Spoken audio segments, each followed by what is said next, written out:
जय हिंद साथियों, आप सभी को मेरा प्यार भरा नमस्कार। मैं मुकेश यादव, मैथ टारगेट से। और आज हम लोग पढ़ेंगे कक्षा 10 की मैथ एक्सरसाइज 7.3 का क्वेश्चन नंबर 4। यदि हम बात करें तो पिछली क्लास तक हमने इस एक्सरसाइज का क्वेश्चन नंबर 4 तक हम लोगों ने कंप्लीट कर लिया था। और आज हम लोग क्वेश्चन नंबर 5 समझने का प्रयास करते हैं। एक बार question number 5 question number 4 question number 4 हम लोग समझते हैं। पिछली क्लास में जो है वो हमने 3 तक क्वेश्चन कंप्लीट कर लिया था। एक बार क्वेश्चन नंबर 4 समझते हैं, देखते हैं क्या कहा जा रहा है। उस चतुर्भुज का क्षेत्रफल ज्ञात कीजिए। किस चतुर्भुज का, ये पढ़ने के बाद हमको पता चलेगा। उस चतुर्भुज का क्षेत्रफल ज्ञात कीजिए जिसके शीर्ष मतलब किनारा, जिसके शीर्ष इसी क्रम में -4, -2, -3, -5, 3, -2 और 2, 3। तो हमने इन सभी को नाम दे दिया। पहले को ए, दूसरे को बी, तीसरे को सी और चौथे को डी मान लिया। हाँ, उस चतुर्भुज का क्षेत्रफल ज्ञात कीजिए जिसके शीर्ष इसी क्रम में, यानी हमको शीर्ष दिया गया है और इसका एरिया फाइंड आउट करना है।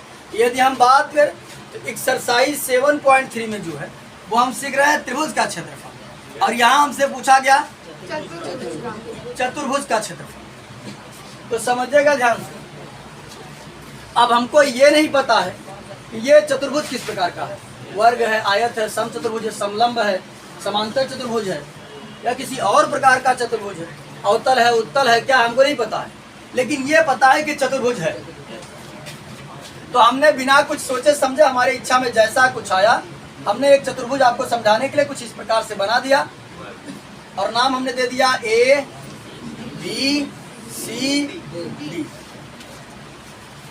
चारों पॉइंट हमने लिख दिया। -4, -2 था ये।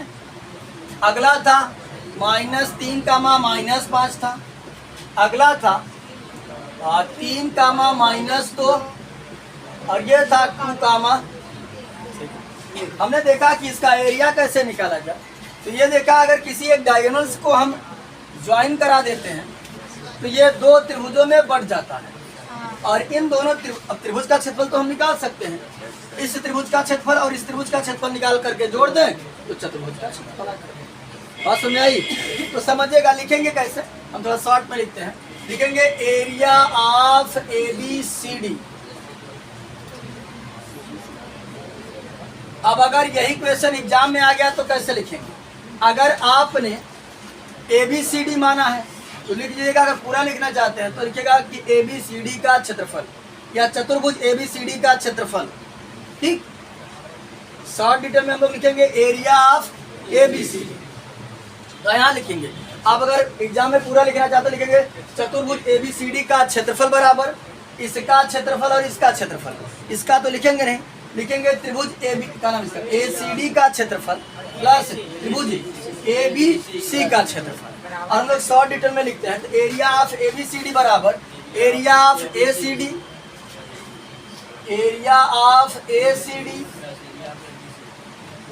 Plus area of ABC।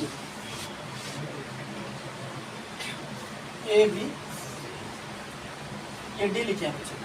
चले, यहाँ हम निकालेंगे एरिया ऑफ ABCD बराबर यह है त्रिभुज। यहाँ समझिएगा, ये काम करेगा x1 y1, x2 y2, x3 और त्रिभुज का क्षेत्रफल का हम फार्मूला जानते हैं, होता है 1/2। तो हम फार्मूला नहीं लिख रहे हैं। 1/2 ब्रैकेट में होता है x1 कितना काम कर जाएगा माइनस, फिर ब्रैकेट में होता है y2 -2 -y3 कितना हो जाएगा, फिर होता है x1 के बाद यहाँ होता है प्लस x2 कितना है प्लस का 3, ब्रैकेट में होता है y3 -y1, y3 है 3, y1 कितना है -2, माइनस माइनस का हो जाएगा प्लस का, प्लस x3 कितना है 2, ब्रैकेट में होता है y1, तो y1 कितना है -2 -y2 कितना है -2, माइनस माइनस प्लस का 2, यानी हमने इसका एरिया ये निकाल दिया, लिख दिया तो निकाल ही दिया। अब इसका लिखते हैं, तो यहाँ समझिए यहाँ भी हो जाएगा भाई फॉर्मूला 1/2। तो यहाँ समझिए बच्चे ध्यान से, किसका बात कर रहे हैं, ABC, x1 y1 x2 y2 x3 y3, तो होता है 1/2 x1 कितना है -4, ब्रैकेट में होता है y2 कितना है -5, माइनस y3 कितना है -2, माइनस माइनस क्या हो जाएगा प्लस, होता है प्लस x2 कितना है -3, ये प्लस माइनस क्या कर देगा माइनस, ब्रैकेट में होता है y3 कितना है -2, y3 माइनस y1 होता है, तो y1 कितना है माइनस माइनस क्या हो जाएगा प्लस का 2, प्लस x3 कितना है 3, ब्रैकेट में होता है y1 माइनस y2, y1 कितना है -2 y1 माइनस y2 होता है, माइनस y2 कितना है -2, अरे यार y1 में, हाँ ठीक, माइनस माइनस क्या हो जाएगा प्लस, और हमने ये इसका भी निकाल दिया, इसका भी एरिया, और इसका एरिया ये यहाँ से यहाँ तक है, और इसका एरिया ये यहाँ से लेकर यहाँ से। इसी को सॉल्व कर देते हैं, आसानी से चतुर्भुज का क्षेत्रफल मिल जाएगा। एरिया ऑफ ABCD बराबर 1/2। ये बच्चे समझेगा, ये भी माइनस जोड़ देंगे तो हो जाएगा -5, और जब गुणा कर देंगे -4 में -5 का गुणा करेंगे, माइनस माइनस प्लस 4 पंचे 20, ये हो जाएगा प्लस का 20। ये बच्चे समझिए, 3 2 5, 5 के गुणा 3 में करेंगे तो 5 तिहाई 15,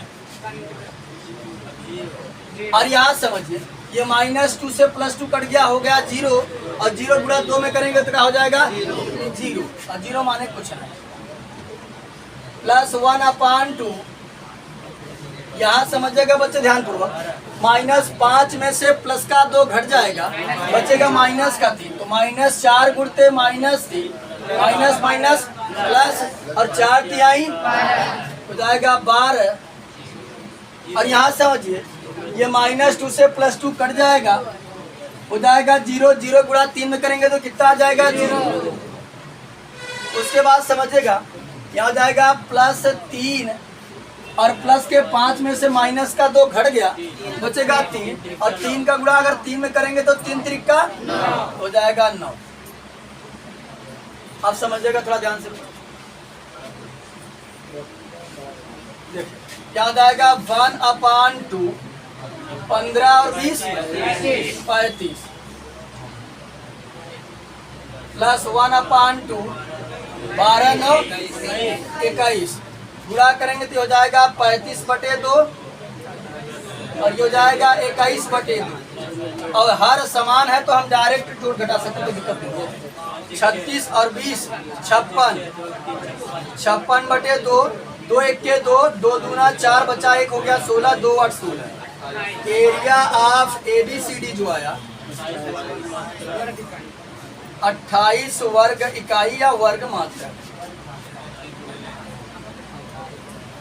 ये क्वेश्चन नंबर जो चौथा था, बहुत ही आसान शब्दों से कर दिया, बस कुछ नहीं, ABCD बराबर हो गया ACD, और एरिया ऑफ ABC, बस त्रिभुज का क्षेत्रफल लगाया, और कैलकुलेशन यदि आपको पता है तो आसान शब्दों से कर सकते। इस अगर एग्जाम में भी आता है तो साइड में अगर जगह है आकृति बना दीजिएगा, यदि आप आकृति बना देते हैं तो ये जो है एग्जामिनर को स्पष्ट रूप से दिखाई देने लगेगा, यहाँ इसमें बात किया जाए, ठीक। तो चलिए अब हम लोग अगला क्वेश्चन, इस एक्सरसाइज का लास्ट क्वेश्चन, साथ ही साथ 5वां क्वेश्चन समझते हैं। कड़ा कक्षा 9 में आपने पढ़ा है अध्याय 9 यानी चैप्टर 9 उदाहरण 3 एग्जाम्पल नंबर 3 कि किसी त्रिभुज की एक माध्यिका उसे बराबर क्षेत्रफलों वाले 2 त्रिभुजों में विभाजित करती है। उस त्रिभुज ABC के लिए इस परिणाम का सत्यापन कीजिए जिसके शीर्ष ए जो है 4 comma minus 6, B 3 comma minus 2, C 5 comma 2 है। ये बच्चे समझिएगा ध्यान से। करा आपने जो कक्षा 9 में चैप्टर 9 में उदाहरण 3 पढ़ा था, वो यही पढ़ा था कि किसी त्रिभुज की माध्यिका जो होती है उसे 2 बराबर क्षेत्रफलों वाले त्रिभुजों में क्या करती है, बांट देती है। और इस बात का मैं जिक्र क्वेश्चन चैप्टर 6 में कई बार हमने किया था, कई बार इसका यूज हुआ था और बताया भी था कि माध्यिका क्या होती है। माध्यिका होती है किसी त्रिभुज को 2 बराबर क्षेत्रफलों वाले त्रिभुजों में बांट देती है। साथ ही साथ जिस रेखा पर जाती है, जिसको काटती है, इंटरसेक्ट करती है, उसको भी 2 इक्वल पार्ट में डिवाइड कर देती है। ये तो अभी हमने जाना था, सीखा था, लेकिन यहाँ करा कि चलिए हम आपको शीर्ष दे रहे हैं और एरिया निकाल कर आप इसी बहाने सिद्ध भी कर दीजिए कि अगर किसी त्रिभुज की जो माध्यिका है उसे 2 बराबर क्षेत्रफलों वाले त्रिभुजों में क्या करती है, बांट देती है। ये बच्चा हमने मान लिया कि हमारे पास कोई एक त्रिभुज है इस तरीके से, इसका हमने नाम दे दिया ए बी सी। इसकी माध्यिका ड्रा कर लेते हैं। ए बच्चे बात नहीं, माध्यिका की यदि हम बात करें तो माध्यिका क्या होता है, माध्यिका जिस रेखा पर जाती है उसको 2 बराबर क्षेत्रफलों वाले त्रिभुजों में क्या करती है, बांट देती है। साथ ही साथ जिस रेखा पर जाकर काटती है उसको भी 2 बराबर भागों में बांट देती है। और हमको यही सिद्ध करके दिखाना है, तो समझिएगा ध्यान से। ए पॉइंट जो हमारा है क्या है, 4 कामा माइनस 6 और बी हमारा है 3 कामा माइनस 2 और सी है 5 कामा 2। ए बच्चे हमें ये निकाल कर दिखाना है एरिया ऑफ एबीडी बराबर का है एरिया ऑफ एसीडी, या एरिया ऑफ एडीबी बराबर एरिया ऑफ एडीसी हमको शो करना है। तो चाहिए अगर हमको एडीबी निकालना हो चाहे एडीसी निकालना हो, इसको निकालने के लिए तीनों शीर्ष पता होना चाहिए। अगर मैं एडीसी निकालता हूँ, एडीसी तो ए पता है, बी पता है, लेकिन सॉरी एडीबी निकालता हूँ तो ए पता है, बी पता है, लेकिन डी नहीं पता है। इसको निकालने के लिए पहले हमको क्या निकालना पड़ेगा, पहले डी निकालना पड़ेगा। ठीक, पहले डी का निशान निकालना पड़ेगा। तो यहाँ समझिए डी का निशान निकालेंगे कैसे, क्योंकि ये डी जो है वो मध्य बिंदु का काम कर रही है। किसका काम कर रही है, मध्य बिंदु। यहाँ लिखेंगे बीसी के मध्य बिंदु, बीसी के मध्य बिंदु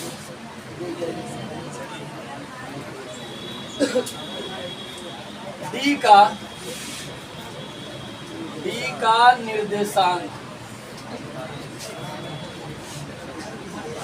तो समझिएगा बच्चे ध्यान से, फार्मूला होता है x1 प्लस x2 अपान 2, y1 प्लस y2 अपान 2। तो यहाँ समझिए बच्चे ध्यान से, ये x1 y1 ये x2, तो 3 प्लस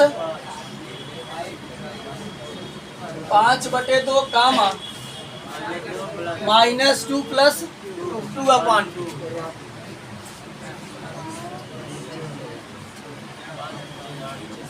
ये बच्चे हो जाएगा 3 5 8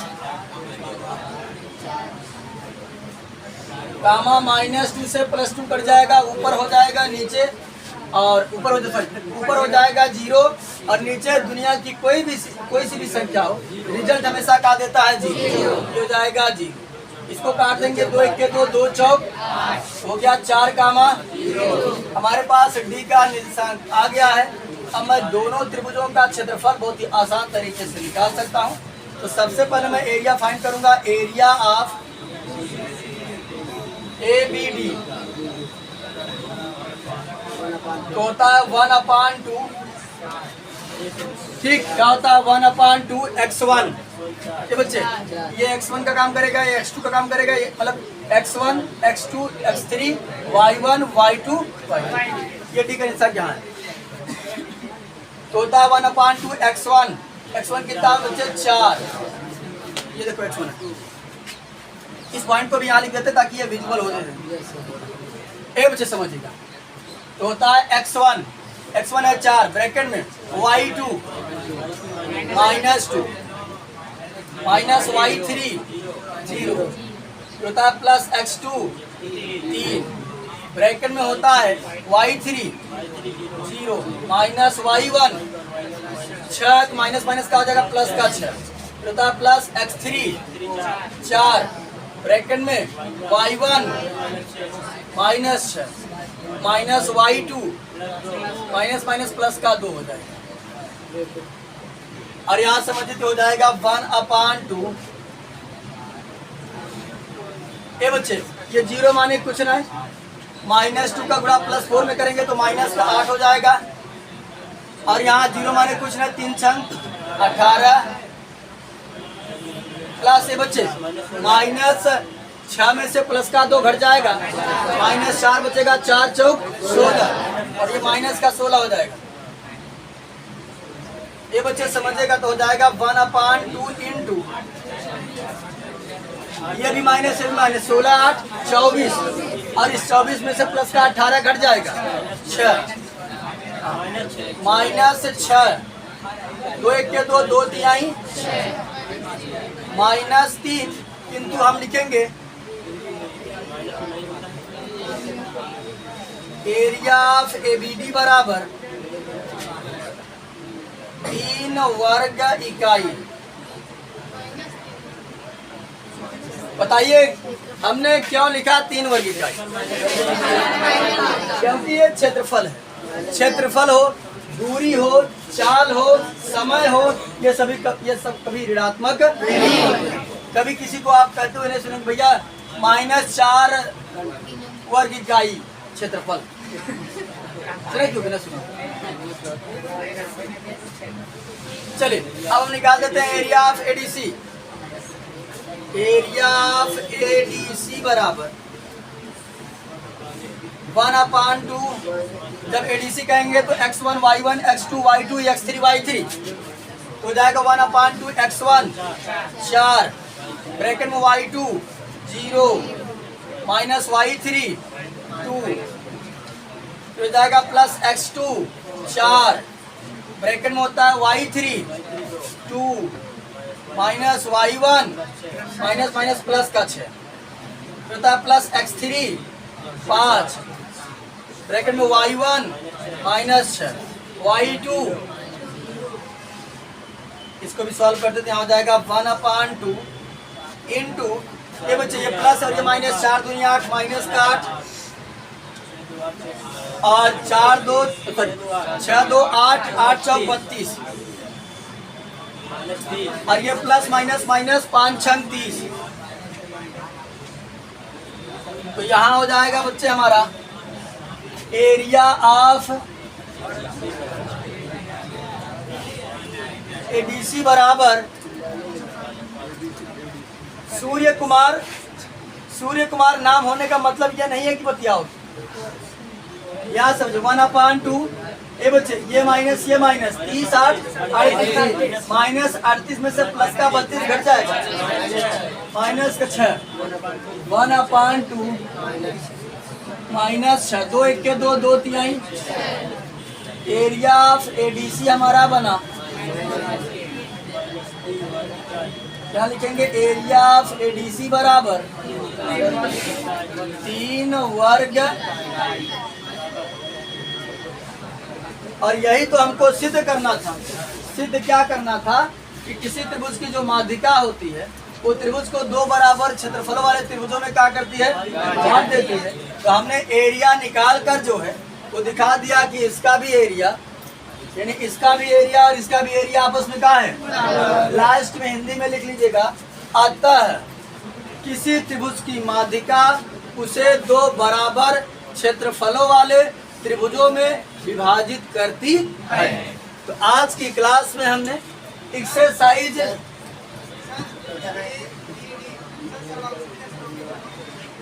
कौन ये अगर ये दोनों सर्वांग सम दिखाना है, यहाँ अगर सर्वांग सम दिखाना है तो ये माध्यिका है, इसको क्या काम करती है, ये इसको और इसको इक्वल पार्ट में डिवाइड कर देगी, ये हो जाएगा। और उसमें में कुछ कंडीशंस और अप्लाई करने पड़ेंगे। अगर इसे सर्वांग सम दिखाना होगा, अगर जो ये साइड हमारी कॉमन हो जाएगी, ये इसे जाकर 2 इक्वल पार्ट में डिवाइड करती है। और यह समझिएगा ध्यान से, ये माध्यिका जो होती है इस कोण को क्या करती है, 2 इक्वल पार्ट में डिवाइड कर देती है। हमेशा माध्यिका इसको जहाँ से आएगी उसको 2 इक्वल पार्ट में डिवाइड करती है। ये कोण और ये कोण बराबर हो जाएगा, ऐसे ऐसे सर्वांग सम हो जाएगा। ठीक, तो चलिए कुछ त्रिकोणमिति के फार्मूले बता देते हैं, उसके बाद आगे बढ़ते हैं। हाँ बच्चे, पहले जितना हमने लिखवाया है उसको पूछ लेते हैं, फिर आगे बढ़ते हैं। साइन थीटा बराबर, साइन थीटा क्या होता है, लंब बटे कर्ण, और काश थीटा बराबर आधार बटे कर्ण, और टैन थीटा बराबर लंब बटे, और कॉट थीटा बराबर आधार बटे लंब, और सेक थीटा बराबर कर्ण बटे आधार, और कोसेक थीटा बराबर कर्ण बटे लंब। उसके बाद हमने एक फार्मूला निकाला था कि sign square theta plus cos square theta बराबर कितना होता है, कितना, 1। उसके बाद साइन स्क्वायर थीटा बराबर